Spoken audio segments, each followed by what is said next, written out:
Shalom, selamat sore, salam damai dan sejahtera untuk kita sekalian.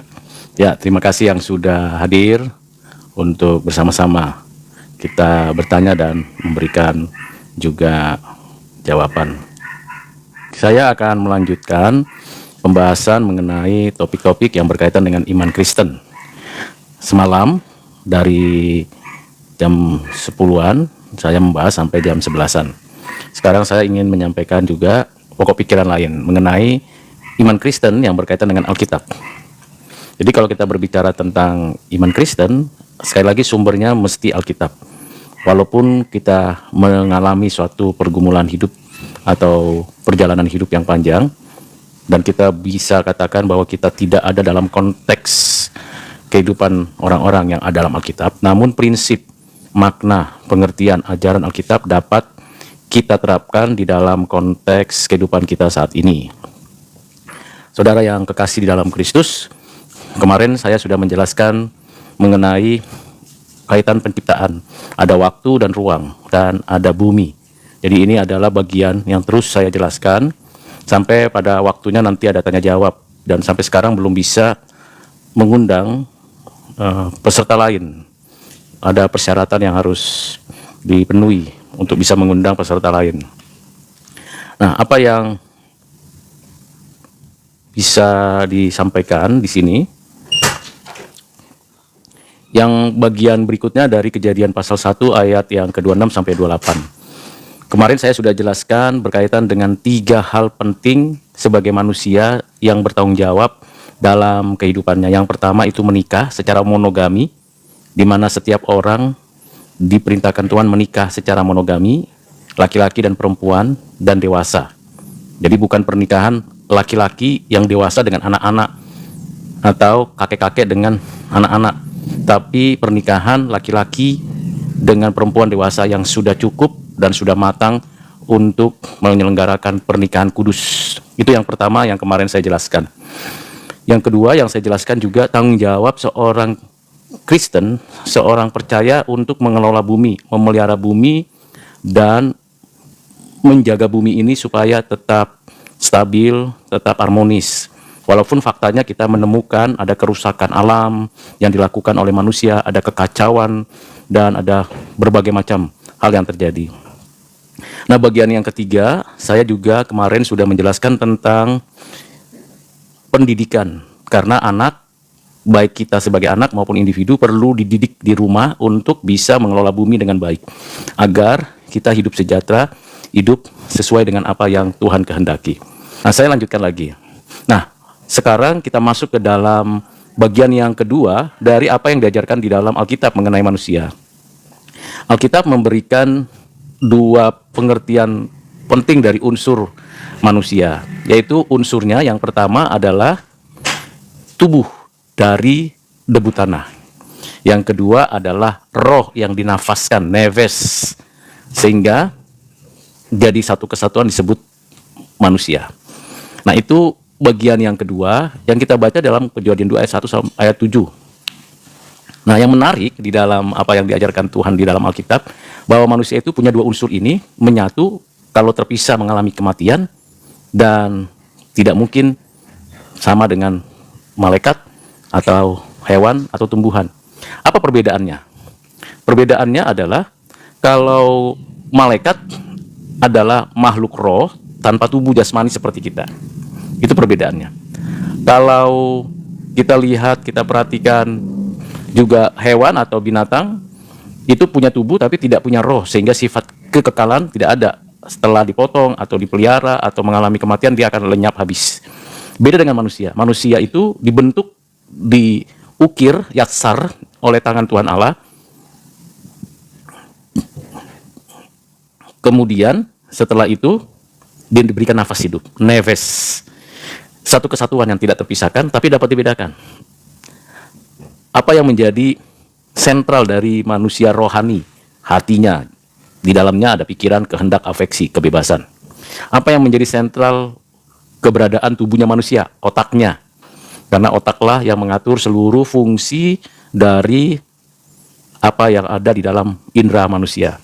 Otaklah yang mengatur seluruh kinerja anggota tubuh, tangan, kaki, semua itu otak. Dan otaklah yang memberikan kemampuan untuk berfungsi menyerap informasi, menyimpan, dan mengeluarkan informasi itu. Jadi otak pada tubuh manusia. Ada juga yang disebut dengan roh pada tubuh manusia. Nah, itu ada pikiran, kehendak, afeksi, kebebasan. Jadi ini menyatu. Jadi fungsi otak dan fungsi pikiran itu menyatu, ada korelasinya. Yang dalam Pengkhotbah pasal 12 itu dituliskan berkaitan dengan adanya semacam benang perak seperti itu yang dikatakan oleh pengkhotbah. Nah, ini menjadi hal yang unik. Kalau terpisah, tubuhnya terpisah dengan rohnya, itu mengalami kematian. Jadi yang menarik lagi adalah roh manusia yang diciptakan Tuhan Allah itu bersifat kekal. Sehingga di dalam diri manusia itu ada keinginan untuk hidup kekal. Ada keinginan untuk hidup selama-lamanya. Selain itu, di dalam diri manusia juga ada keinginan untuk menyembah yang kekal, yang disebut dengan sensus divinitas. Maka tidak heran, manusia itu dimanapun berada selalu ada keinginan untuk menyembah. Menyembah yang bagi manusia secara individu, secara komunitas, itu adalah orang-orang yang mau menyembah. Mengapa? Ya memang ada inherent, melekat pada diri setiap orang ingin menyembah. Maka tidak heran ada satu komunitas, ada satu subetnis, ada bangsa, ada kelompok di seluruh muka bumi ini menyembah. Hanya arahnya, strukturnya penyembahannya karena berdosa salah arah. Menyembah bintang, bulan, matahari, menyembah manusia, menyembah ciptaannya, menyembah ciptaan Allah. Nah, itu karena arah strukturnya meleset. Mengapa? Karena sudah berdosa. Tapi pada dirinya secara substansi manusia, saya dan saudara yang kekasih, itu pasti punya keinginan menyembah. Ada yang menyembah buatan tangannya, ada yang menyembah ciptaan Tuhan yang maha dahsyat, yang besar, yang akhirnya kagum-kagum manusia, akhirnya menyembah. Tapi juga ada yang memang tahu dia bisa menyembah Tuhan yang sebenarnya. Nah, itu hal yang perlu saudara dan saya memahami dari kitab Kejadian dari pasal 2 ayat 7. Nah, kita lanjutkan lagi.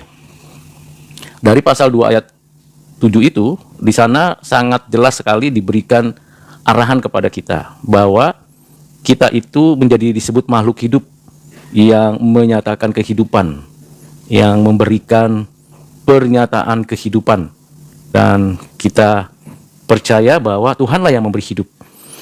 Satu-satunya makhluk di atas bumi yang diberikan otoritas, kuasa, power, dan kekuatan untuk menaklukkan bumi, menguasai bumi, dan mengelola bumi.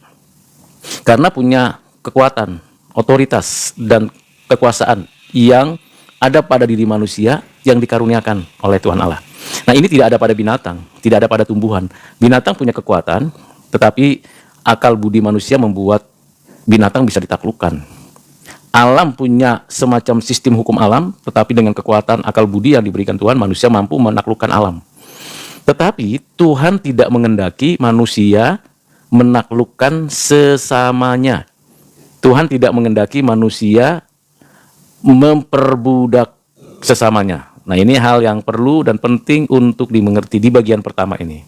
Jadi saudara yang kekasih, kita bersyukur untuk pengertian ini, untuk pengertian yang sudah disediakan. Nah, apa yang menjadi keunikan dari manusia menurut ajaran Alkitab? Yang menjadi keunikan dan yang sangat spesial adalah manusia ternyata bukan diciptakan hanya untuk sesuatu dirinya sendiri. Alkitab dengan tegas mengatakan prinsip dasar dari siapa manusia. Bukan hanya sekedar ciptaan, tetapi Alkitab mengatakan manusia adalah gambar rupa Allah. Nah, ini menarik.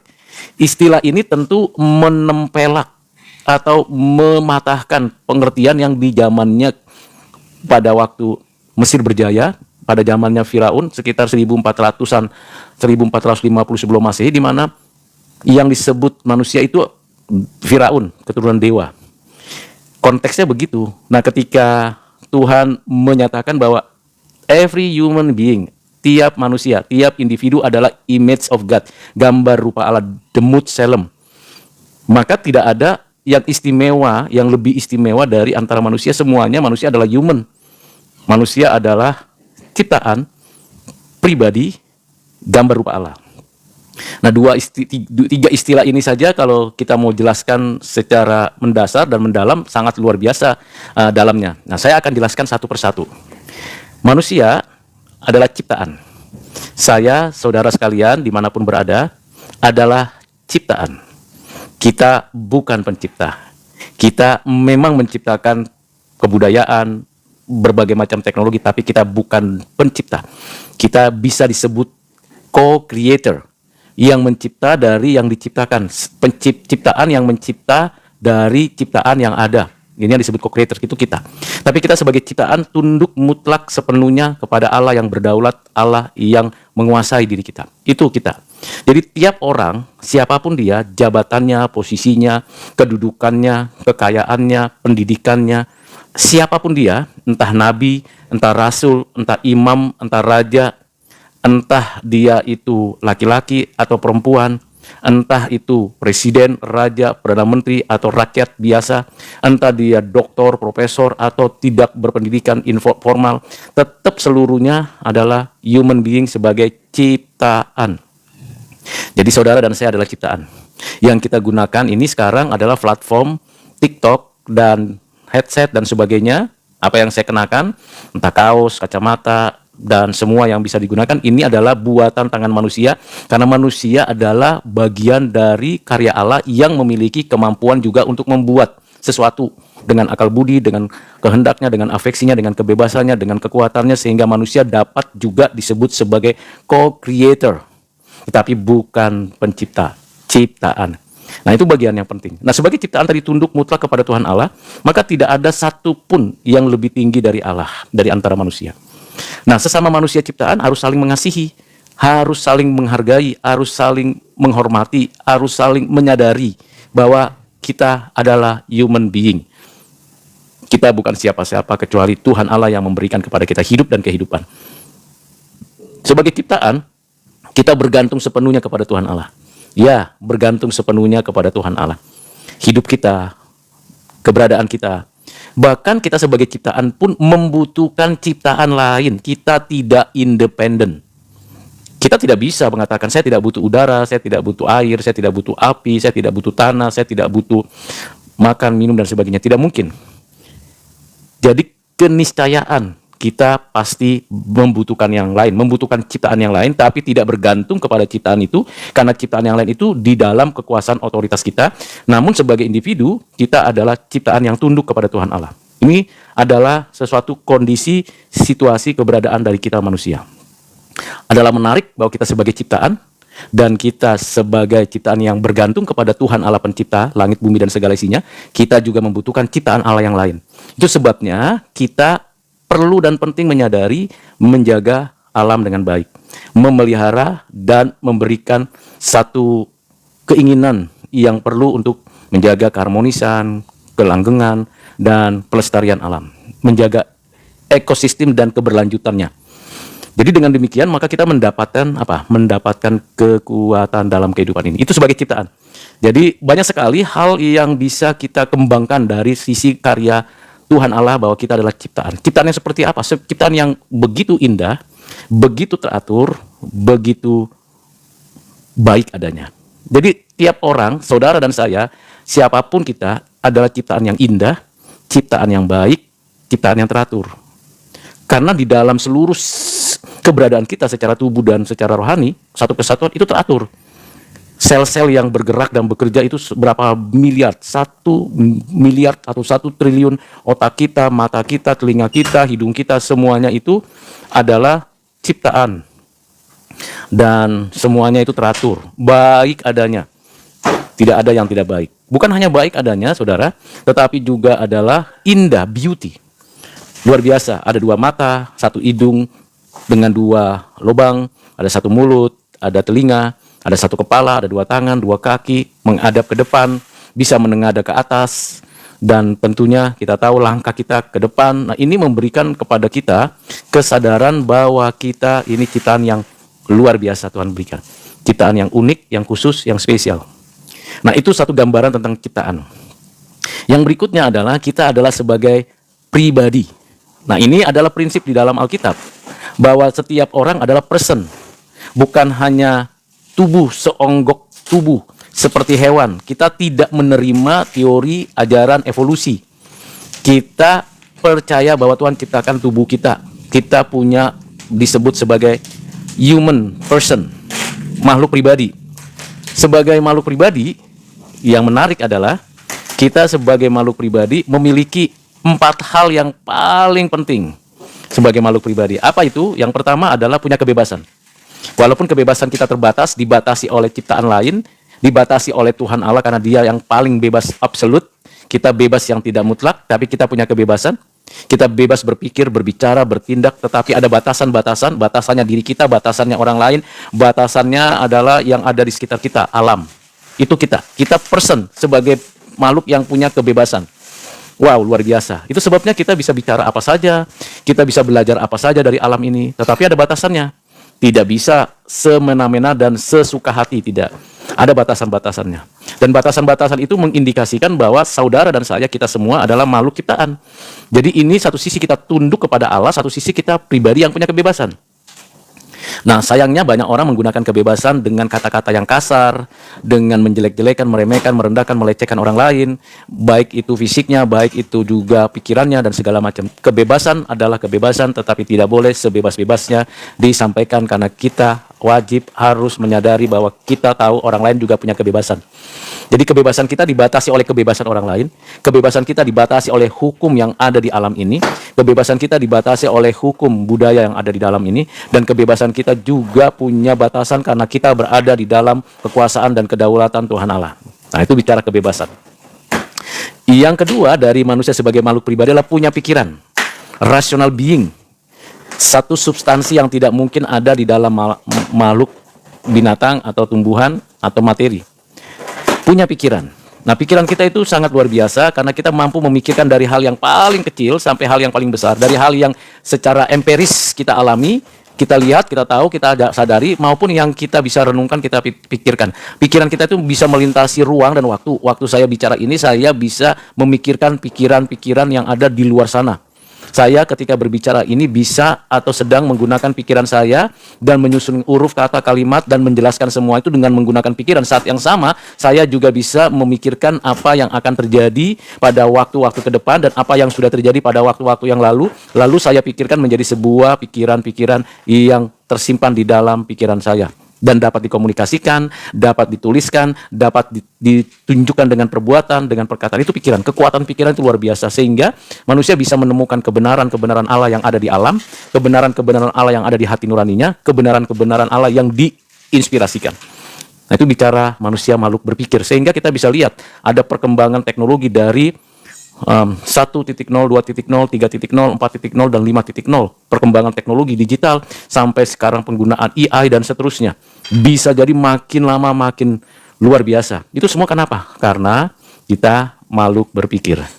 Kalau kita makhluk berpikir, maka sebelum apa yang kita katakan, kita ucapkan, kita lakukan, kita tindak, kita harus pikirkan. Pikirkan apakah ini benar, apakah ini objektif, apakah ini berkorelasi, apakah apa yang dalam pikiran saya dengan apa yang akan kita lihat itu ada hubungannya, apakah ada sesuatu yang perlu kita ketahui. Nah, itu pikiran. Tuhan menciptakan kita sebagai makhluk berpikir, sehingga ketika kita membaca, kita menulis, kita bekerja, kita makan, kita minum, kita melakukan aktivitas yang sehari-hari, semuanya menggunakan pikiran. Dan kita bersyukur karena pikiran kita, walaupun kita terbatas, walaupun kita banyak kekurangan, bahkan kita berdosa, tetap Tuhan Allah masih memberikan kita karunia untuk berpikir. Nah, itu sebabnya hasil pikiran yang betul-betul dapat diuji, hasil pikiran yang betul-betul dapat teruji dengan baik, hasil pikiran yang betul-betul berkualitas, itu bisa kita terima. Itu kita bisa pelajari. Kita bisa belajar dari mulai bayi sampai kita sudah tua. Kita bisa belajar. Anak-anak itu bisa diajarkan. Dari bayi dalam kandungan bisa diajarkan karena fungsi pikiran itu sudah ada di sana. Bagian berikutnya adalah yang perlu kita pelajari dan kita mengerti adalah kehendak. Ini bagian yang ketiga dari manusia sebagai makhluk pribadi. Kehendak, ada keinginan. Keinginan itu tidak bisa dilepaskan oleh siapapun. Setiap orang punya keinginan. Keinginan secara manusiawi, keinginan secara fisik, keinginan secara rohani. Keinginan-keinginan itu menyatu menjadi sebuah perwujudan tindakan. Saya ingin makan, saya ingin minum, saya ingin belajar, saya ingin mencintai, saya ingin membenci, saya ingin tertawa, saya ingin kesel, dan semuanya itu keinginan muncul, keinginan. Sungguhnya kalau keinginan itu perlu kita kelola dengan baik. Dan bagian yang ketiga adalah afeksi. Afeksi ini jarang orang mendengarnya. Afeksi itu adalah kalau saya punya perasaan, dan perasaan itu saya lontarkan ke pihak lain, ke objek lain, dan terjadi sebuah suasana yang mungkin dapat dirasa oleh pihak lain atau siapapun, nah itu namanya emosi. Jadi tiap orang punya emosi. Nah, tapi kalau itu berkaitan dengan ke dalam, introspeksi diri, ke dalam itu namanya feeling, perasaan.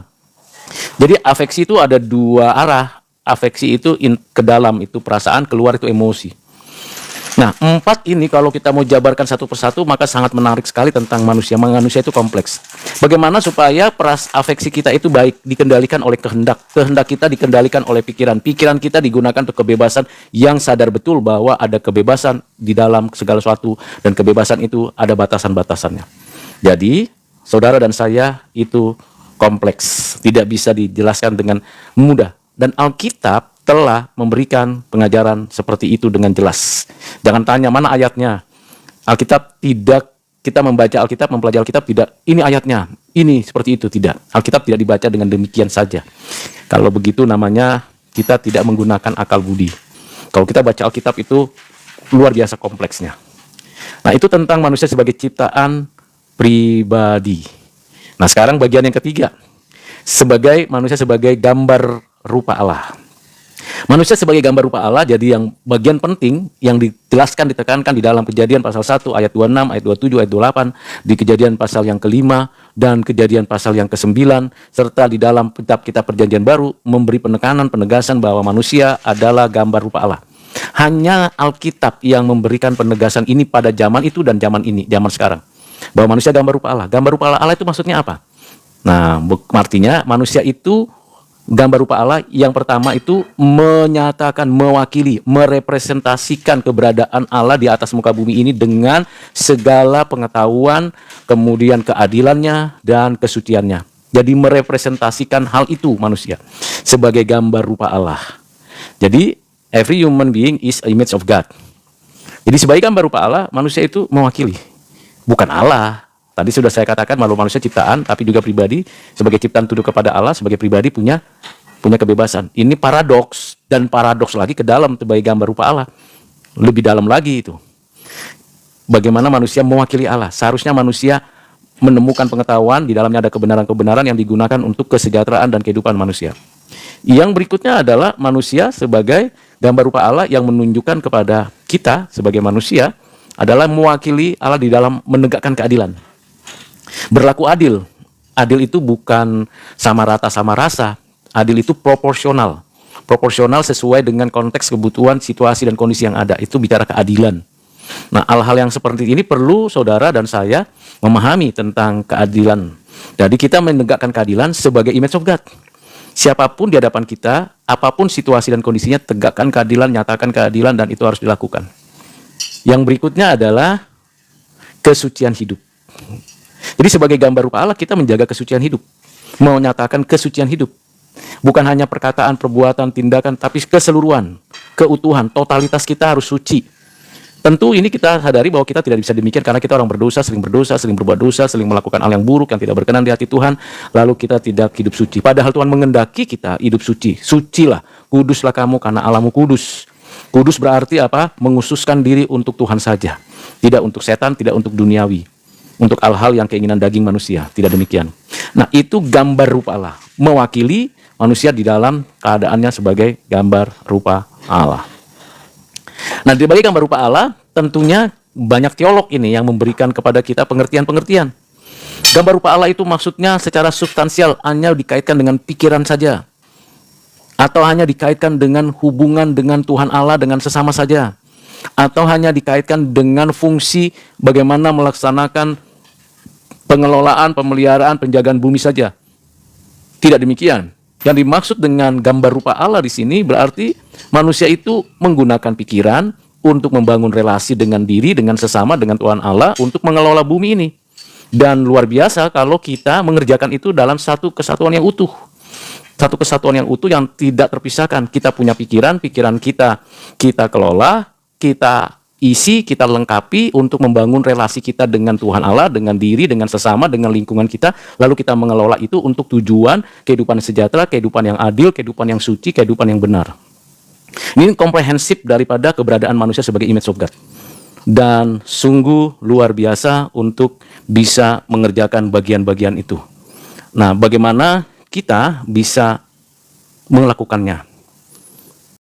Ingin masuk, silakan Bapak Andreas Suryanto.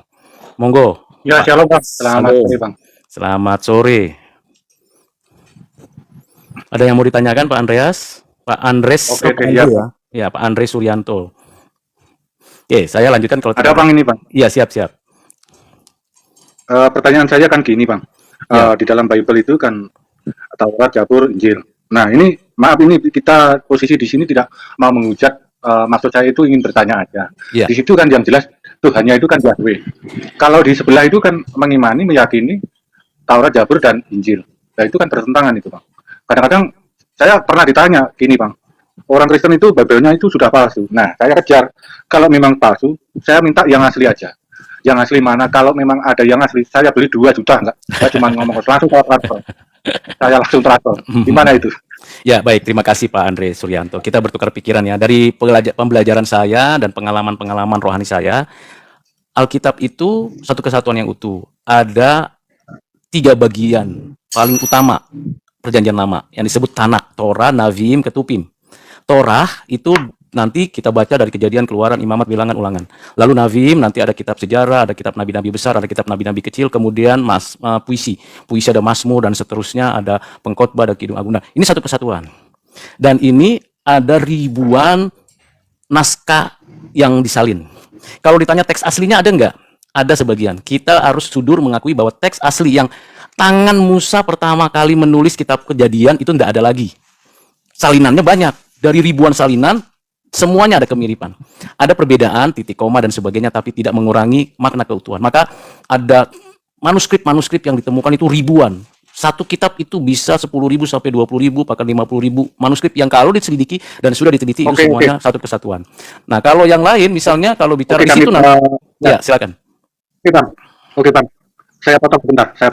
Siap. Kan di situ kan sekarang itu di zaman milenial sekarang itu kan sangat mudah mengakses ya.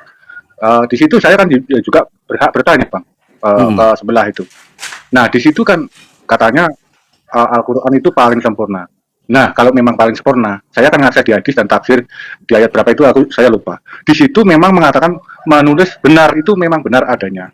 Membenarkan kitab sebelumnya. Kalau menyempurnakan Taurat, Zabur, dan Injil itu tidak tertulis di situ, tidak ada. Seperti itu Bang. Ya, memang ya, terima kasih Pak Andre. Silakan lanjut. Ya, perspektifnya berbeda masalahnya. Pijakan kakinya berbeda, maka cara pandangnya berbeda, maka pengertiannya akan berbeda, penerapannya berbeda. Nah, seperti itu. Jadi pijakannya berbeda. Kalau pijakannya berbeda, cara pandangnya berbeda, maka ketika memberikan pengertian yang mirip-mirip, tapi beda. Misalnya, kalau kita baca Alkitab Perjanjian Lama dulu ya, di Alkitab Perjanjian Lama itu dikatakan pada mulanya Allah menciptakan langit dan bumi. Bara Elohim. Elohim itu berarti Allah yang maha tinggi. Elohim itu bukan satu tunggal, bukan double, 2, tapi plural. Nah ini dalam bahasa aslinya. Jadi bukan 1, bukan 2, tapi plural, lebih dari 2. Nah prinsip-prinsip ini pijakannya beda. Kalau di tempat lain, Elohim, lalu nanti Eloha, lalu Allah. Nah ini datarannya, jadi tunggalnya sampai kepada Allah. Allah yang dalam bahasa Melayu nanti diterjemahkan kalau dalam Alkitab bahasa Indonesia. Itu biasa, itu Elohim, Eloha, Allah. Nah ini prinsip pengajarannya. Memang tidak mudah untuk memahami ini karena pijakannya kita berbeda. Yang kedua adalah Yahweh, Allah yang menyatakan diri, berjanji. Nah ini menjadi sesuatu yang tidak mudah lagi. Nah, karena Allah berjanji. Allah yang mengetahui keberadaan manusia berdosa, ia berjanji. Maka ia menyatakan diri. Lalu kita menyebutnya Yahweh. Yahweh, seharusnya tidak bisa ada yang bisa mengatakan YHWH itu apa ya penyebutannya. Lalu untuk memudahkan mengomunikasikan ke Yahweh. Lalu kemudian nanti menjelaskan lagi Adonai. Nah jarang lagi itu Elohim, Yahweh, Adonai. Nah itu tidak ada di dalam konteks perjalanan pengenalan akan Allah di dalam kitab-kitab lain kecuali dalam Perjanjian Lama. Nanti di Perjanjian Baru lain lagi. Allah menyatakan dirinya sebagai Bapa, sebagai anaknya yang tunggal. dan Roh Kudus. Walaupun ketiganya itu ada dalam perjanjian lama dan ketiganya ada dalam perjanjian baru, ketiganya itu menyatakan dirinya di dalam satu kesatuan yang utuh.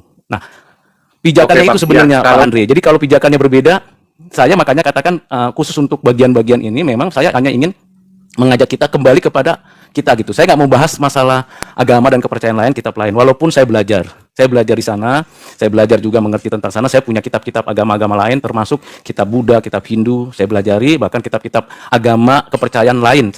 Karena saya belajar itu, tapi saya nggak perlu bahas itu karena pijakannya beda gitu. Nah kalau pijakannya beda, susah nanti nggak ada titik temu. Pasti nggak ada titik temu. Yang ada adalah debat kusir. Terima kasih Bang. Begini Mas, kan kadang-kadang itu kuping saya itu agak gatal dari dulu sampai sekarang. Dari dulu sampai sekarang itu. Cuman permintaan saya satu. Kalau memang Bible dan Alkitab itu palsu, tolong tunjukkan yang asli. Tak beli cash, tak transfer, tak beli 2 juta. Ya nggak ada Pak Andre yang asli. Teksnya tulisan tangan Musa, tulisan tangan Yosua, ada tulisan tangan Yesaya ada asli.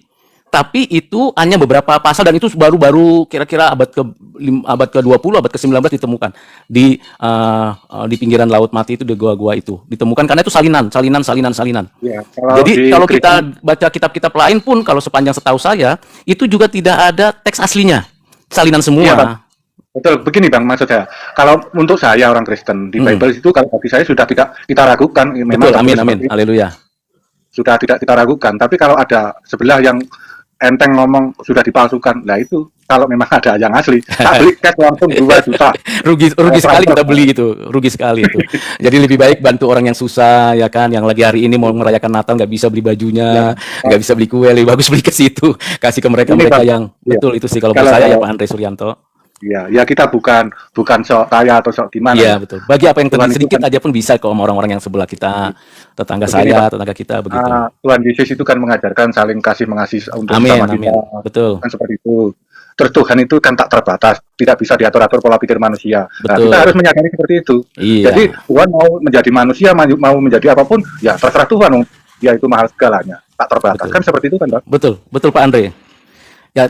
Yang menarik lagi dalam Alkitab itu ya, Pak Andre, kalau kita baca Alkitab, bahkan juga mungkin kalau kita menulis sebuah buku gitu ya, yang menarik itu adalah Tuhan yang tak terbatas mau membatasi diri. Itu sangat luar biasa, pelajaran yang sangat tidak bisa kita tiru sepenuhnya. Tuhan yang tak terbatas, tak terhampiri, mau membatasi diri berbicara kepada manusia yang terbatas, yang hina, yang remeh. Itu kan berarti bentuk cinta kasih yang luar biasa. Dia tidak hanya sungkan-sungkan gitu ya, tidak hanya sungkan-sungkan di taktanya yang maha tinggi, tapi dia down to earth, dia turun ke bawah dan dia mau gitu menyapa manusia. Bahkan Adam yang jatuh dalam dosa, yang sudah melawan dia, disapa. Luar biasa bukan Pak Andre? Ya, Adam, di mana kau? Ini seharusnya kalau Tuhan Maha Kuasa ketar-ketir harusnya Adam, tapi semua sembunyi dia. Tuhan mengatakan, Adam, di mana kau? Mari. Udah bukan hanya itu lagi. Ya, kamu berdosa, kamu akan begini, Tuhan katakan dalam Kejadian pasal 3. Tapi, aku akan memberikan satu berita baik. Kabar baik itu Injil. Berita Injil apa itu? Bahwa kamu nanti tahu keturunanmu ada yang meremukkan kepala si ular itu. Siapa? Yang kita percaya sekarang? Kristus. Nah, itu kan sesuatu yang down to earth, dari yang tak terhampiri, tidak bisa kita bayangkan kemahaannya, tapi dia mau membatasi diri. Waktu dia berbicara pun, nah itu luar biasa. Kalau menurut saya, itu tidak pernah ada di dalam konteks kepercayaan manapun. Nah, itu kira-kira Pak Andre. Begini Bang, kadang-kadang di Komal ya, mau maaf sebelumnya ya. Tapi saya itu tidak ambil pusing. Di situ kan di situ itu kan kalau Tritunggal ya, itu bisa dibedakan tapi tidak bisa dipisahkan. Kan seperti itu. Nah, memang di situ Tritunggal itu tidak tertulis di Tritunggal di Bible. Tapi kan bisa dipahami untuk bagi yang meyakini, termasuk saya. Amin. Termasuk saya, Bang. Ya. Nah, tapi ya namanya mensos ya, namanya dunia mensos sekarang itu kan banyak orang yang seperti itulah. Tuhan kok mati, manusia kok dijadikan Tuhan, Tuhan kok berdoa sama Tuhan, kan framingnya seperti itu. Kalau saya itu loh Bang, ya maaf, tidak ambil pusing. Tuhan itu jadi apapun terserah, suka-suka Tuhan, namanya Tuhan tak terbatas. Kalau menurut saya seperti itu. Jadi walaupun saya orang awam, kalau di framing seperti itu, saya tidak mau ambil pusing. Silakan aja. Iya. Cuman gini, ada satu pesan dari teman-teman saya. Pesannya begini. Hal yang paling penting itu begini Pak Andre. Perkuat iman kita supaya tidak direbut oleh orang lain. Oh iya. Karena saya ikutin TikTok ini kan, perdebatan-perdebatan itu, saya lihat yang diajak ngobrol, yang diajak bicara, ada tiga tiga hal yang terjadi. Yang pertama, yang diajak ngobrol, yang diajak bicara bukan orang Kristen yang mau belajar secara mendalam dan utuh. Jadi dia ikut buat Ya, TikTok. betul, betul, Itu betul. yang kedua. Yang Ya, kedua adalah orang Kristen yang mau apa namanya, ingin debat kusir saja, merasa diri ini gitu. Tapi dia tidak nah mempertahankan itu. imannya. Nah, ketika ditanya ini dan itu tentang imannya, bingung dia. Iya, Iya, ketiga, iya. akhirnya orang-orang Kristen yang lemah ini terseret, ikut-ikutan, jadi marah lah, emosi lah, ngomong kasar lah. Nah, saya tidak mau begitu. Saya maunya, mari kita Eh, perkuat iman Kristen kita. Dalamkan, Begini Bang, kalau perjuangkan seperti ya, itu. kalau pola pikir saya itu begini Bang, saya itu Ya, tidak mau berpolemik atau berdebat ya. Kalau saya masuk Komal-Komal itu senang itu ya maaf ya sebelumnya di Pastor Cipto terus yang lain-lain itu ya terutama Pastor Cipto tapi jarang live mereka itu jarang live. Jeki, Lina Wijaya ya banyak lah. Tapi saya itu kan masih awam Bang. hmm. Kadang-kadang kalau masalah doktrin antara Nemes dan Only dan lain-lain, saya tidak mau membahas itu. Yang penting kalau kalau ditanya itu Tuhan kamu siapa? Ya Tuhan Yesus. Itu ada poin Iya. titik itu. Ya, ya, ya. Ya nggak apa-apa juga sih Pak Andre. Ya, jadi begini, kalau saya melihat ada bagiannya masing-masing. Pak Andre bagiannya, saya punya bagiannya, kemudian teman-teman saya punya bagiannya. Hanya jangan sampai kita terbawa emosi, sampai keluarkan kata-kata yang tidak bijak. Seperti itu. Kita pertahankan saja dan kita jelaskan saja uang asli, maka yang palsu itu akan menyingkir sendiri. Begitu prinsipnya. Kalau saya Betul. prinsipnya begitu. Kebenaran, ya. Kebenaran itu pasti kapanpun pasti bermunculan. Menurut Iya, saya seperti itu. benar-benar. Jangan cari pembenaran, cari kebenaran. Iya, jangan itu betul-betul. Jadi begitu Pak Andre. Jadi ini siapin Natal ini. Jadi mau lagi siapin Natal ini. Oh iya ya, Lagi ini bikin kue. ya tempatku sudah Natalan Bang. Oh sudah. Ya di situ itu kan dari perwakilan gereja-gereja itu ada 5 gereja itu, tapi ada Iya. Jawa Bang. Oh puji Udah Tuhan, puji Tuhan. udah Ya, Natalan duluan. Tapi yang full poinnya itu nanti tanggal 25 Bang. betul Tanggal betul. Kita 25 itu. sama-sama beribadah, mendengarkan firman dari hamba-hamba Tuhan yang diberkati, diurapi ya. Kalau di tempat area saya itu gerejanya kalau saya jujur aja dari Protestan mayoritas orang Protestan di desa Ya, saya. Jadi gitu puji-pujian sama Alkitab itu ya juga ada berbahasa Jawa juga, Pak. iya, iya benar itu, Seperti itu. bagus itu, benar itu. Tapi Pak maknanya Andre. sama aja, arti dalam makna sama. Betul. Iya. Jadi kalau ada di koma-koma di antara kita itu nggak usah lah saling ya itulah masalah doktrin itu ya semuanya itu pakai doktrin tapi kalau membahas doktrin menyalahkan itu kalau saya itu tidak mau. Kalau menyalakan Saya yang nggak tidak ada mau, Bang. gunanya juga. Yang penting kita begini, ini Iya. loh warna hijau, ini warna biru, ini warna kuning, ini warna coklat. Monggo. Kalau bilang, oh bukan warna itu biru tapi hijau juga, tapi coklat juga. What? Gitu ya. Kita punya mikir, oh kenapa bisa begitu? Nah kita di situ bertukar pikiran. Yang pasti prinsip saya adalah saya berharap supaya setiap kita menjelaskan, mendapatkan pengertian, itu punya hati yang apa ya, seperti hati yang mau belajar, menaati Tuhan, mengasihi sesama. Jangan keluarkan kata-kata Kalau kasar gitu. ya, begini Gitu. Bang, kalau tempat saya itu kan induk termasuk induk lah. Gereja Jawa itu induk. Maksudnya ada GKJW ya, Bapak Ya, GKJW. Oh, ya GKJW Gereja Kristen Jawi Wetan. Ya betul. Jawi Wetan ya. Itu kan yang atau GKJ. Oh ya. Nggak tahu. Ya Kalau kalau di ada tempat profesor saya saya itu ada GKJ, ada GKJW juga. oh iya. Iya. Kalau masalah pendeta itu dari mana-mana Bang. Betul, Dari betul. Medan, Iya, betul. dari mana-mana. Tapi untuk kan jemaat di gereja saya itu kan ribuan kan jemaatnya. Kalau pagi itu ya Bang, jam 6 pagi sampai jam 9 khusus pemuda. Nanti kalau jam 9 sampai jam 10 itu anak-anak. Nah, nanti jam 11 sampai jam 2 itu khusus ya orang tua ya campur lah. Karena ribuan Bang. Setiap minggu Itu begitu kalau- ya? Ya, setiap minggu. Wah, Itu puji gereja Tuhan. peninggalan Belanda Bang. Asal-usul peninggalan Belanda, lah direnovasi jadi besar gitu Bang. Bagus, Besar. bagus, Jadi, puji Tuhan. nah, kalau masalah dana, ya maaf ini tidak kan peninggalan Belanda itu punya apa ya? Istilahnya ladang atau punya sawah atau gitu. Betul. Itu mungkin 50 hektar. Nah, itu khusus untuk para orang-orang kita yang tidak mampu, itu dibagi tapi diputar-putar gitu, Bang. Oh, Bergantian gitu. Jadi jadi masalah dana pembangunan, masalah diakonianya bagus ya, Pak Andre ya?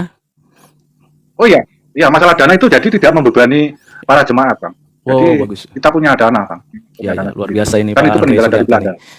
Ya, Iya. puji Tuhan lah, Jadi ada cara Tuhan yang ajaib kalau- ya, dicukupkan semua untuk pelayanan-pelayanan anak-anak Tuhan, hamba-hamba Tuhan di daerah, di pelosok, di pedalaman. Saya pernah ke Kalimantan Barat itu, di daerah Putusibau, di pedalaman perbatasan, itu ada orang-orang percaya yang memang rumahnya kecil tapi jemaatnya atau hamba Tuhannya bertani untuk kebutuhan sehari-harinya dan mereka bersuka cita.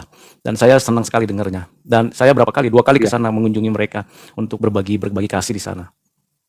Itu Bang, kalau caranya kalau di tempat saya itu gini Bang, kan punya dana. Misalkan jemaat kita ada orang sebagian kecil yang tidak mampu, nah itu yang perlu dibantu. Betul, betul. Dibantu. Malah nanti kalau bisa itu tidak mengambil dana dari gereja, tapi dana dari pribadi juga. Seikhlasnya, ya nggak apa-apa. Ya, Saling membantu seperti itu. betul. Jadi tidak membebani para jemaat. Kalau ada apa kan kotak-kotak itu ya silakan, itu tidak ada paksaan, itu sudah terserah para jemaat itu. Kerelaan hati Kalau ya masalah, untuk berbagi ya kasih. betul. Nah, itu memang itu Ya, ajaran Tuhan Allah dari sejak awal, dari sejak Allah ya, manusia diciptakan sampai finalitasnya kepada Kristus. Memang itu ajaran kasih itu memenuhi seluruh kitab suci kita. betul Bang, Seperti betul itu. betul. Iya. Sampai sekarang Bang. Ya Betul, kalau betul. saat ini ya juga ada di kelompok-kelompok itu yang Natalan, tapi perwakilan gereja tanggal kemarin itu 10 gereja jadi satu. Mungkin nanti kalau yang induknya, yang sentralnya itu tanggal 25 itu. Ya. Gitu Bang. Kalau saya Natalan tahun ini tuh tanggal 6, tanggal 8. Lalu kemarin ada tanggal 16, lalu kemudian nanti tanggal 25 lah. Tanggal 24 malam. 24 Ya. malam atau tanggal 25. Tapi di tempat saya itu kan secara nasional ya, mungkin secara nasional untuk kita lah. Itu kalau tahun baru itu kan mempersiapkan tiap rumah orang Kristen itu kue-kue atau di rumah. Ya, betul, Itu betul. mayoritas tanggal 1. Itu mayoritas tanggal 1. Itu Kue-kuean ya. Itu ya, mayoritas tradisi Kristen di tradisi Pak. mana-mana begitu ya. Ya. Tradisi Tapi Kristen. kalau Natalan sentralnya ya tetap tanggal Iya, 25. betul. Tapi sebelum tanggal 25 ya sudah, Natalan juga gak Sudah ada apa-apa. perayaan-perayaan ya. Iya, Wah, luar iya. biasa. Pak Andre nih. Semangat tetap Ya melayani Pak kita, Andre. iya. Ya Tuhan Yesus lah yang selalu menuntun kita. Menurut saya Betul. seperti itu. Ya, kiranya Tuhan dimuliakan, banyak orang yang diberkati dan kalau diperkenan Tuhan kita bisa berbagi juga kepada orang lain yang percaya maupun tidak percaya. Kalau kita bisa berbagi sedikit, yang pasti hati tulus berbagi banyak, hati tulus berbagi sedikit, Tuhan tahu isi hati kita. Itu paling penting. Karena kita tidak Ya, mencari begini Pak. keuntungan sendiri, tapi kita berbagi kasih. Itu perintah Tuhan kepada kita. Saya itu kalau di medsos TikTok itu live itu cuma yang saya ikuti ya di Koma Kristen aja. Saya nggak pernah ke Iya. yang sebelah. Jadi tapi ada aja yang dari sebelah itu bertanya seperti itu, kadang-kadang ya agak sedikit gatel lah ke kuping itu mempertanyakan itu. Memang Ya. memang kalau dengar-dengar kelihatannya emosi kita ya kan, gatal kita, hati kita ingin Iya, iya, iya. menjawab begitu. Tapi tak pikir-pikir ya apa ada artinya ya? Kalau kita debat misalnya pun kita menang, kita bisa buktikan secara arkeologi, secara historis, secara biblikal kita buktikan apa berubah hati mereka? Tidak. Iya betul, betul. Ada betul, Pak. kemungkinan 3 hal yang membuat respon mereka. Yang pertama makin nggak suka dengan kekristenan karena sudah dikalahkan atau merasa kalah. Yang kedua ada kemungkinan adalah mereka apatis dengan apa yang kita jelaskan, apapun yang kita jelaskan nggak peduli. Yang ketiga adalah mereka ya masa bodoh dengan penjelasan kita. Pokoknya keyakinan saya yang paling benar. Nah, 3 respon itu membuat bahwa apapun yang kita jelaskan itu tidak akan mengubah hati mereka, tidak akan mengubah pikiran mereka. Malah mereka makin panas ke sana kemari, cari kesilapan, silap lidah ya kan. Kan bisa kita silap lidah kan, slip of tongue. Cari-cari, wah ini udah ngomong begini dia. Nah, itu yang harus hati-hati juga. Jadi saudara-saudara yang kekasih di dalam Kristus, ketika kita gabung ke TikTok dan ketemu dengan live model-model seperti itu, jangan sampai silap lidah, jangan sampai keluarkan kata-kata, kalimat yang tidak membangun. Emosi, Ya. marah, perasaan itu memang terluka gitu, tapi kita harus menjawab dengan sabar dan tenang. Dan Kalau kita jelaskan, kalaupun kita bisa jelaskan belum tentu loh mereka itu mau terima, belum tentu. Bahkan bisa saya katakan karena pijakannya berbeda, mereka tidak akan terima. iya betul. Tapi kalau saya itu begini Yos, di Koma Kristen, kalau memang dia itu inginnya berpolemik atau memelintir-melintir ayat yang sudah tertulis benar di situ, kok mau cuma dibelok-belokkan ya, turunkan aja kalau bisa gitu kan. Jadi kita tidak mau berpolemik. Iya, ya. Ya karena seperti tadi saya katakan pijakannya sudah berbeda, cara pandangannya berbeda. Ya akhirnya terjadi debat kusir, rame. Ya, nggak ada juntrungannya kalau istilahnya, nggak ada habisnya. Ya kan, saya tahu lah nama-nama itu, saya udah tahu lah nama-nama orang-orang yang sering muncul, terus yang keluarkan kalimat ini saya kenal, saya pelajari, saya selidiki, saya cermati, saya ngerti. Tapi untuk apa ya bicara soal mereka ya? Tidak akan mengubah hati mereka karena Ya nggak ada. Tapi bagi saya itu kok berpolemik sama orang-orang seperti itu malah menambah-nambah dosa Pak. betul, Jadi nggak ada untungnya bagi saya. betul sekali. Apapun yang kita utarakan kebenaran yang tertulis di Bible itu, kalau dia memang tidak bisa menerima kan percuma aja. Ya Iya. gimana ya? Ya terserah dia lah.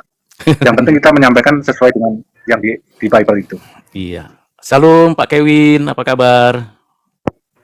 Maaf ya Pak Andre, Shalom. kita ke Pak Kevin dulu ya Pak Andre, siapa tahu ada pertanyaan Pak Kevin. Oke, siap ya, siap Bang. Terima Shalom, Bang. kasih Pak Andre, shalom. Pak Kevin ya, ada mau ditampaikan Pak Kevin? Iya, shalom Pak, selamat sore. Selamat sore, shalom. Ya, selamat sore Bang. Shalom. Iya, apa ya? Saya bersyukur dan berharap Bapak tetap seperti ini, kayak gitu, nggak tergoda untuk ngomongin ajaran agama lain, kayak Oh gitu. pastilah. Karena saya punya YouTube itu udah Terima kasih Bang. saya punya YouTube 1400 lebih YouTube saya, silakan lihat di kanal YouTube saya itu semua pengajaran Kristen. Iya. Kenapa begitu, kayak gitu? Terus saya terus terang kecewa sama orang-orang Kristen yang ikut-ikutan kayak gitu, sama seperti agama lain kayak gitu, tampil dan menghujat agama orang lain. Padahal itu bukan ajaran kekristenan ya, sejatinya nggak kayak gitu, kayak gitu. Nah, terus Iya Bang. hemat saya kayak gitu bahwa Yesus kita itu dahsyat, hebat, luar biasa, ajaib. Dia nggak perlu dibela kayak gitu. Kita Nah, yang gitu. malah dibela oleh Tuhan. Iya, kita yang mestinya harus dibela sama Yesus kayak gitu. Betul. Yesus yang bela kita. Amin. Nah, kita ciptaannya kayak gitu, makhluk yang lemah ini coba-coba untuk ngebelaan Yesus kayak gitu. Nggak ada gunanya kayak gitu, apalagi kita terjebak pada narasi-narasi seperti kelompok sebelah yang menyesatkan dan sebagainya. Kayak gitu. Apakah dengan membela Yesus kayak gitu, ketika Yesus dihina, dibela, membela Yesus, kekristenan jadi makin kuat? Enggak, kayak gitu. Enggak. Nah, itu. Makin diremehkan malahan kan? Iya, ada masa atau ada saat di mana kayak gitu murid-murid Yesus, misalnya Yudas Iskariot, nyangkal Yesus. Murid Kayak gitu. Yudas Iskariot Mengkhianati menjual Yesus, Yesus. Ya, mengkhianati Yesus, menjual Yesus, terus nyangkal Yesus. Murid-murid yang lain lari meninggalkan Yesus waktu waktu Yesus disalib, kayak gitu. Apakah ketika Yesus bangkit, dia nyari mereka dan jita kepala mereka, marah-marah kepada mereka karena mereka mengkhianati dia? Kan kagak, kayak gitu. Terus apakah ketika peristiwa-peristiwa itu terjadi, kekristenan makin down? Enggak. Justru kekristenan makin luar biasa karena sikap Yesus itu, kayak gitu. Malah dia bilang kepada Petrus, orang yang nyangkal dia, gembalakanlah domba-dombaku, kayak Betul, gitu. betul, amin. Nah, waktu dia bilang ke Petrus bahwa gembalakanlah domba-dombaku, dia bukan lagi nyuruh Petrus untuk bikin gereja, kayak gitu. Kita pahaminya kayak gitu, kayak gitu. Tapi maksud Yesus secara rohani gini, di luaran sana banyak orang yang lagi menyangkal aku seperti kamu, kayak gitu. Jadikanlah mereka muridku, kayak gitu. Maksud Yesus kayak gitu. Tapi banyak orang Kristen nerjemahin itu supaya apa yang Yesus bilang ke Petrus itu sama seperti mau bikin gereja baru, kayak gitu dan sebagainya, kayak gitu. Ya padahal bagi saya sebenarnya gini, Pak. ya, betul. Iya, bagi saya gini, Pak. Iya, silakan pertanyaannya Pak Kevin. Bagi saya gini, Pak. Hari-hari ini dunia bosan dengerin kata-kata kayak gitu. Dunia bosan dengar debat-debat kayak gitu. Gak nguntungin itu. Betul. Dunia rindu teladan kayak Ya. gitu. Dan kita harus bersikap seperti Yesus kayak gitu. Terus apakah dengan berdebat itu orang Kristen jadi banyak? Enggak, kayak gitu. Justru orang Kristen jadi kayak orang yang nggak percaya Yesus jadi bertambah banyak? Jawaban saya enggak. Kalau ada, mungkin jumlahnya tuh sedikit, bisa dihitung dengan tangan.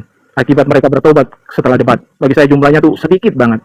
Tapi ketika kita hidup sesuai dengan ajaran Kristen kayak gitu, hidup kita tuh mencerminkan Kristus, orang akan orang akan ngikut Kristus kayak gitu. Gak usah debat deh kayak gitu bagi saya. Yang penting tuh pertajam hidup kita sesuai dengan ajaran Kristen kayak gitu. Dan saya berharap bahwa Bapak tetap konsisten di jalur Amin. Bapak kayak gitu. Doakanlah, karena saya Untuk juga manusia. menginjil secara damai, Pak. kayak gitu. Haleluya, puji Tuhan. Aja. Bukan berarti kita kalah karena kita nggak bisa debat, enggak kayak gitu. Justru Debat itu kalau ada 3 cara ya, debat yang paling prinsip. Pertama itu tanya jawab, kedua diskusi, yang ketiga dialog. Nah, debat itu pada tataran mana? Debat itu pada tataran perang, apologetik. Nah, ketika kita berapologetik, maka pijakan kita itu seringkali yang diajak itu orang yang tidak menguasai dan tidak hidup di dalam kebenaran. Jadi yang muncul adalah emosi, kata-kata kasar, penghinaan, pelecehan, perendahan. Nah, akhirnya debat tidak menghasilkan apa-apa, merugikan diri sendiri. Dan setiap apa yang kita tabur, kata-kata kita yang kita tabur itu, kalau itu tidak berkenan di hati Tuhan, ada waktunya apa yang kamu katakan. Menurut ucapanmu engkau akan dihukum, menurut ucapanmu engkau akan dibenarkan. Matius 12 ayat 37. Jadi kita harus bijak untuk mengatakan kebenaran. Nah, yang paling sulit itu Pak Kevin adalah menahan emosi. Ketika dengar orang lain itu ngomong ini itu, kita harus bisa menahan emosi kita, menjaga diri kita. Nah, itu tidak mudah memang, latihan dan kontrol diri. Ya, silakan Pak Andre. Oke. Begini Bang ya, kadang-kadang kita itu di Komal ya. Ya, kalau saya memang yang saya ikuti itu di Komal-Komal Kristen. Tapi kalau memperdebatkan masalah doktrin itu pada akhirnya berpolemik. Pikiran saya itu kok malah nggak ada kedamaian. Kalau saya turun aja langsung, percuma aja. ujung-ujungnya nanti gontok-gontokan, cari kebenaran, seperti itu. Ya daripada nambah-nambah dosa, lebih baik saya turun aja. Bukan kita tidak menguasai di bidang itu, tapi ya maaf ya, seperti itu aja kalau saya. Betul betul betul Pak Andre. Ya. Selamat gabung Pak Bang Beng ini, Bang Beng, panggilannya Bang Beng ya. Ya, selamat sore. Shalom. Ya, jadi Ya, salam, Pak. Salam. saya sepakat dengan apa yang Pak Freedom bilang tadi, itu betul Pak. Saya kurang setuju Pak Kevin ya, bahwa debat itu perlu juga, tetapi dengan cara-cara yang benar, seperti tadi yang Pak Freedom bilang itu. Ya, memang tanya jawab itu dulu. Tapi tanya jawab ini biasanya pijakannya pasti berbeda. Ada orang yang bertanya ingin mengetahui, ada orang bertanya ingin menguji, ada orang bertanya ingin menjatuhkan. Nah, kita bisa tahu dari pertanyaan itu. Yang kedua, ada orang yang masuk ke level dialog. Diskusi dulu, diskusi. Nah, diskusi biasanya berkaitan dengan satu posisi di mana kita bersama-sama mendiskusikan satu isu yang bersama-sama kita perlu selesaikan. Jadi isu itu bukan masalah di pihak kita, bukan masalah di pihak orang lain, tapi masalah bersama, itu diskusi. Nah, kalau dialog biasanya lebih berkaitan cari solusi, bukan cari persoalan baru. Jadi bagaimana isu itu mendapatkan solusinya, itu dialog dan menemukan jalan keluarnya, way out-nya yang bagus, solusinya bagaimana yang bagusnya. Nah, kalau debat-debat kusir itu biasanya cari menang. Nah, kalau cari menang itu bukan dialog, bukan diskusi, bukan tanya jawab. Biasanya ngotot-ngototan, emosi-emosian. Nah, menimbulkan apa? Menimbulkan kejahatan lidah. Betul, itu ujungnya itu begini Pak. Yang saya maksud debat itu yang benar itu adu argumen Pak. Argumentasi yang apologetik ya. Ya, kalau seperti yang kebanyakan di TikTok ini kan memang tidak betul Pak. Saya setuju tidak betul. Tetapi juga kalau kita bilang debat itu tidak penting, dalam sejarah gereja Pak,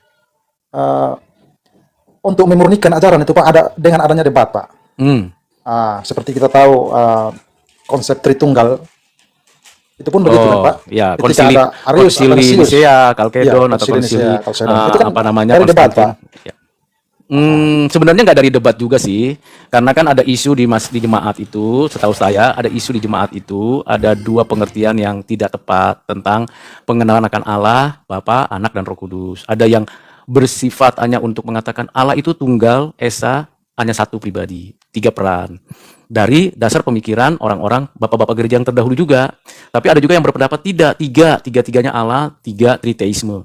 Lalu bapak-bapak gereja berkumpul, mengambil satu keputusan, berbicara, berdiskusi, berdialog. Lalu diambil satu keputusan, dan keputusan itu ditetuskan bahwa memang ada Bapa, ada Anak, ada Roh Kudus. Eksistensi ketiganya itu memang ada di dalam Alkitab, Perjanjian Lama maupun Perjanjian Baru, secara implisit maupun eksplisit.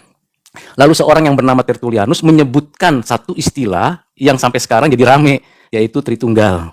Nah, istilah itu sebenarnya untuk menepis pertanyaan yang berkaitan dengan satu tunggal dengan 3 peran, 3 disebut modalisme, atau yang berkaitan dengan itu. Di pihak lain ada juga yang mengatakan Yesus itu bukan Tuhan jadi manusia, tapi manusia yang dijadikan Tuhan. Ajaran-ajaran yang mengatakan posisi Tuhan Yesus itu adalah ciptaan, Arianisme, dan segala macam. Nah, itu dijelaskan lagi di dalam konsili lagi. Jadi bapak-bapak gereja itu undang hamba-hamba Tuhan, para pemimpin gereja di barat, di timur, Alexandria, dipertemukan, dibicarakan. Nah, keputusannya bersama, lalu kemudian dibagikan kepada gereja-gereja. Hanya istilah Trinitas ini dari satu orang yang nama Tertullianus. Tetapi kalau kita baca bukunya Tertullianus sendiri, apakah dia murni memahami itu? Ada beberapa pengajarannya yang kurang pas. Muncul lagi pemurnian lagi. Karena itu pengajaran berkaitan dengan keberadaan yang sudah ada dalam Alkitab, tetapi bagaimana memberi nama. Nah, kesepakatan dari bapak-bapak gereja sampai sekarang, baik itu di Protestan, baik itu di Katolik, baik itu di Ortodoks, maupun gereja-gereja lain, itu bicara Trinitas. Nah, pemahamannya ini yang perlu kita tegakkan. Nah, kalau kepercayaan lain, keyakinan lain tidak memahami itu, ya karena pijakannya berbeda. Dan kalau pijakannya berbeda, ya tidak akan bisa nyambung. Ibaratnya, kalau kayu mau digabung dengan besi, lalu dilas, nggak bisa, kayunya terbakar, atau besinya tidak bisa nyambung dengan kayu, kecuali dimur, dan tidak bisa buat apapun. Nah, menimbulkan problem jadinya. Nah, kira-kira gitu, Bang Ben. Ya, Pak Bang Ben, ini panggilannya Bang Ben atau Pak Ben? Pak. Oh, Ben. Ya, oke, ya. Begitu kira-kira, silakan saja. Gitu. Ya, silakan Pak. Bagi saya begini Pak, bagi saya orang yang sekalipun katanya dia Kristen tapi dia salah mendeskripsikan tentang Tuhan, itu dia berada di pihak-pihak yang sama dengan agama lain. Itu menurut saya begitu Pak. Saya pikir nggak begitu juga mungkin. Kalau menurut saya mungkin mereka tidak dilatih, tidak dididik, atau belum dilatih, atau belum dididik di gerejanya. Atau yang kedua, ketika hamba-hamba Tuhan, para pendetanya, para romonya, para pastornya mengajarkan, dia nggak peduli, dia nggak perhatikan. Atau yang ketiga, dia sendiri sebenarnya Kristen KTP. Jadi akibatnya ya di orang-orang seperti ini banyak, bukan berarti dia meyakini kepercayaan lain. Jadi banyak sekali saya temukan, baik teman-teman saya atau mungkin di bawah umur saya, kita temukan ternyata ketika ada khotbah, ada renungan, ada buku-buku rohani, disuruh ikuti, nggak mau baca, nggak mau dengar, khotbahnya pun tidur. Akhirnya nggak dalam dia imannya. Nah, apakah orang yang nggak dalam imannya karena dia tidak memiliki sebuah pemikiran yang dasar, yang kuat, lalu dia kita anggap adalah orang yang sama dengan mereka? Jawaban saya tentu tidak, Pak Ben, karena banyak juga saudara-saudara kita yang perlu ditanamkan pertumbuhan iman dengan pemberitaan firman. Maka atas dasar itulah saya mengajukan diri untuk buka ruang untuk TikTok ini. Seperti itu. Iya Bang, betul itu.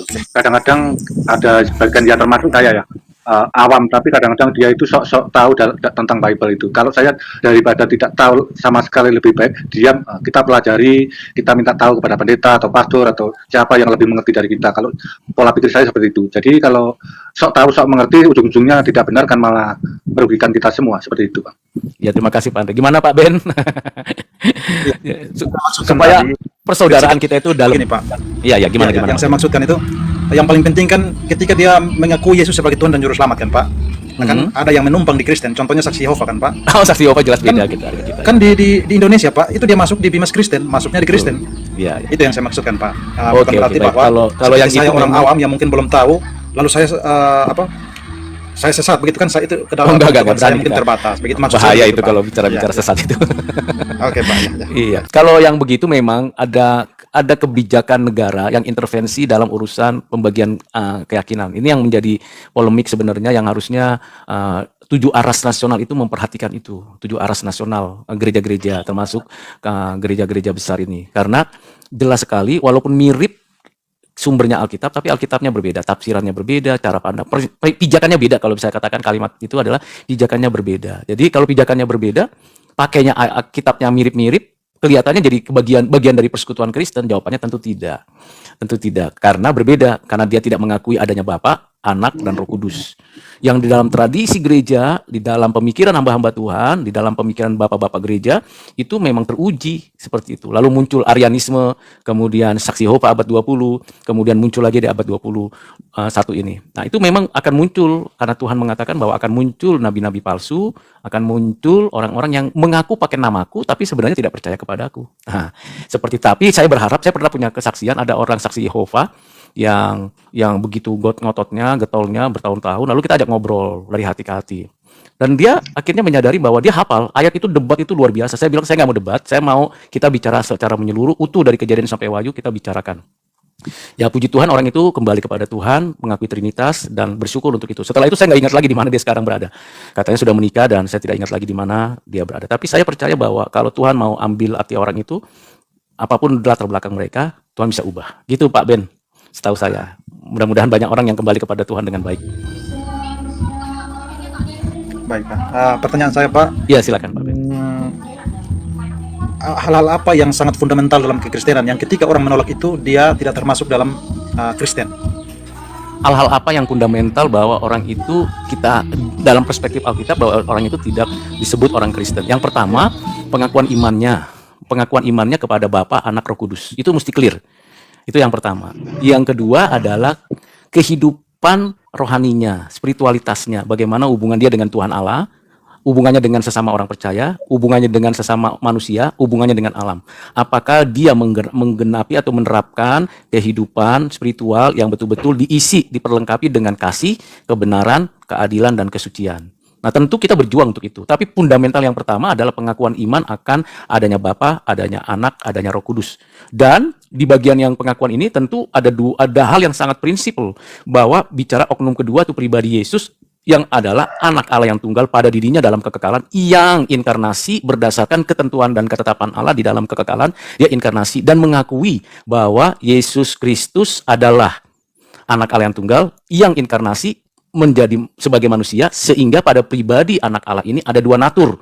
Natur keilahian yang setara sehakikat, baik itu naturnya, atributnya, ketetapannya dengan Bapa dan Roh Kudus, dan yang menyatakan diri sebagai manusia, mengambil natur manusia dari benih Roh Kudus, lahir dikandung dari orang Maria, lalu dilahirkan, dibesarkan sebagai manusia, dalam keadaannya sebagai manusia menjalani kehidupan kemanusiaan, sehingga dalam keadaan sebagai manusia ia menjalani hidup sebagai manusia tanpa dosa, tidak pernah berbuat dosa, tetapi ia sebagai keadaannya manusia bergantung kepada Bapaknya, berdoa kepada Bapaknya, memuji menyembah Bapaknya, dan belajar dan seterusnya sampai pada akhirnya ia menyerahkan nyawanya, mati di atas kayu salib, bangkit dari kematian, bangkit dari kubur, kemudian menampakkan diri, naik ke surga dan akan datang kembali. Jadi pengakuan iman ini menjadi basic dasarnya dari Alkitab. Lalu kehidupan spiritualitas sehari-hari. Lalu yang ketiga adalah bagaimana kita berkontribusi, berbagian di dalam setiap pekerjaan-pekerjaan Tuhan yang Tuhan berikan kepada kita, seperti ya bekerja keras, membantu orang,